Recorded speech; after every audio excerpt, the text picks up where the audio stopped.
વડાપ્રધાન શ્રી સ્થાનિક રોજગારી બાબતે અમુક લોકો સાથે ચર્ચા કરવાના છે। વડાપ્રધાન પોતે જ્યારે સ્થાનિક રોજગારી બાબતે ચર્ચા કરવા માંગતા હોય તો આપણે જે સ્થાનિક ભાજપના નેતાઓ છે એમણે 10 થી 15 મિનિટનો સમય માંગી અને ઇકોઝોનના કારણે જે સ્થાનિક રોજગારીને ભયંકર નુકસાની થવાની છે, ઇકોઝોનના કારણે જે ખેડૂતોને નુકસાની થવાની છે એ બાબતની ચર્ચા વડાપ્રધાન સાથે કરવી જોઈએ।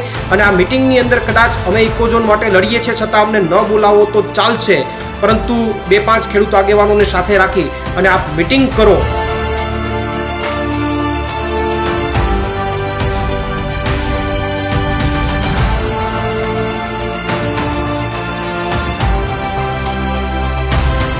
વડાપ્રધાન નરેન્દ્ર મોદી ટૂંક સમયમાં ગુજરાતની મુલાકાતે છે। આમ તો લગભગ સમાચાર એવા સામે આવ્યા છે કે વડાપ્રધાન નરેન્દ્ર મોદી માર્ચ મહિનામાં 2 વખત ગુજરાતની મુલાકાત લેવાના છે। દક્ષિણ ગુજરાતની મુલાકાતની સાથે સાથે સૌરાષ્ટ્રની મુલાકાત લે તેવી પણ સંભાવનાઓ અત્યારે વર્તાઈ રહી છે। સૌરાષ્ટ્રમાં જો આવે તો એક મુદ્દો ખૂબ ગરમાતો જોવા મળી રહ્યો છે ને એ ઇકોઝોન છે। ઇકોઝોનને લઈને હવે એક પ્રવીણ રામનો વિડીયો સોશિયલ મીડિયા પર વાયરલ થયો છે, જેમાં વડાપ્રધાન નરેન્દ્ર મોદી પાસે સમય માંગ્યો છે કે આ ઇકોઝોનની સામે જે લડત લડે છે એના વિશે ચર્ચા કરવી છે। નમસ્કાર, આપ જોઈ રહ્યા છો ન્યૂઝરૂમ અને આપની સાથે હું છું ભાવિક। આમ આદમી પાર્ટીના દિગ્ગજ નેતાઓ સહિતના ભારતીય જનતા પાર્ટી અને વિપક્ષ આ બધાના નેતાઓ નેતાગીરી છોડી પોતાના એ વિસ્તારમાં લાગેલા ઇકોઝોન નાબૂદ કરવા માટે કોઈ નેતાગીરી નહીં પરંતુ સામાન્ય લોકોની સાથે ઊભા રહી અને વિરોધ સતત કરી રહ્યા છે। ત્યારે આ વિરોધ વચ્ચે વડાપ્રધાન નરેન્દ્ર મોદીની શાસનની મુલાકાત જાહેર થતાં જ આમ આદમી પાર્ટીના નેતા પ્રવીણ રામ ઇકોઝોન મુદ્દે ફરીથી મેદાનમાં આવ્યા છે।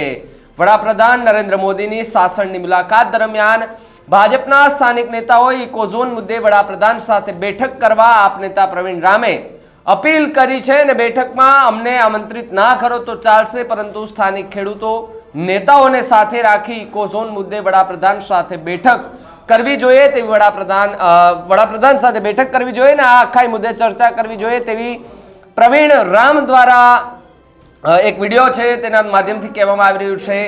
આવનારી 3 માર્ચના રોજ વડાપ્રધાન શાસનની મુલાકાતે આવી રહ્યા છે, ત્યારે શાસનની મુલાકાતે આવે એ પહેલા જ મામલો ગરમાયો છે, કારણ કે જે ઇકોઝોન છે ઇકોઝોનની લડત સતત આજે 8-10 મહિનાથી હું જોઉં છું ત્યાંથી લડત લડી રહ્યા છે। ખેડૂતો સંમેલનો યોજી રહ્યા છે, નેતાઓ નેતાગીરી મૂકી અને ઇકોઝોન સામે લડત લડી રહ્યા છે, એ પણ સામાન્ય માણસની જેમ સામાન્ય માણસ સાથે ઊભા રહીને।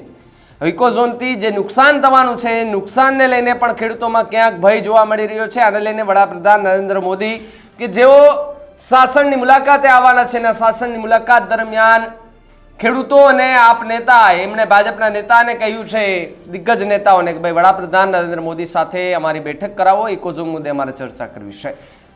પ્રવીણ રામને સાંભળો કે એમણે ઇકોઝોનને લઈને વડાપ્રધાન સાથેની બેઠકમાં શું વાત કરવા માટેનું કહ્યું છે।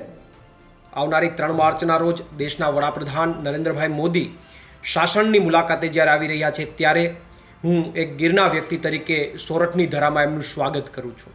સાથે સાથે મને સમાચાર મળ્યા છે કે વડાપ્રધાન શ્રી સ્થાનિક રોજગારી બાબતે અમુક લોકો સાથે ચર્ચા કરવાના છે, ત્યારે સોરઠની આજુબાજુના તમામ સ્થાનિક ભાજપના નેતાઓને મારે એક બાબત ધ્યાનમાં દોરવી છે કે વડાપ્રધાન પોતે જ્યારે સ્થાનિક રોજગારી બાબતે ચર્ચા કરવા માગતા હોય તો આપણે જે સ્થાનિક ભાજપના નેતાઓ છે એમણે 10 થી 15 મિનિટનો સમય માંગી અને ઇકોઝોનના કારણે જે સ્થાનિક રોજગારીને ભયંકર નુકસાની થવાની છે, ઇકોઝોનના કારણે જે ખેડૂતોને નુકસાની થવાની છે એ બાબતની ચર્ચા વડાપ્રધાન સાથે કરવી જોઈએ।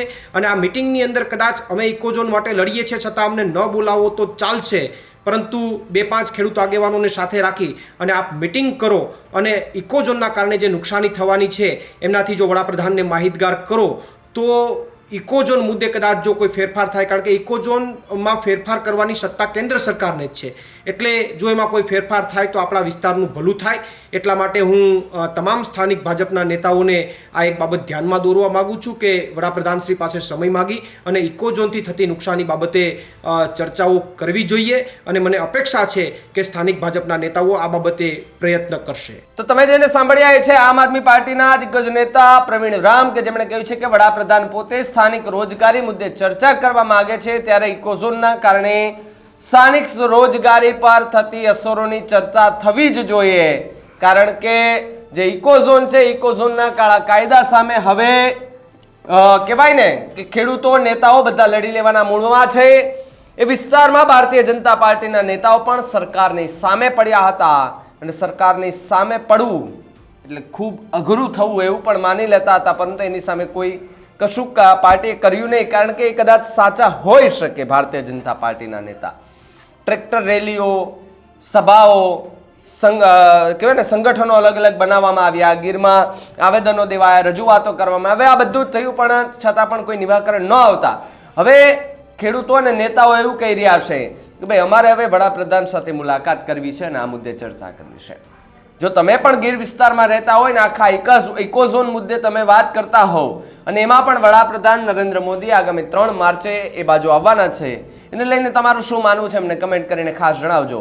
આવા જ વધુ સમાચાર માટે આપ જોતા રહો ન્યૂઝ રૂમ. નમસ્કાર.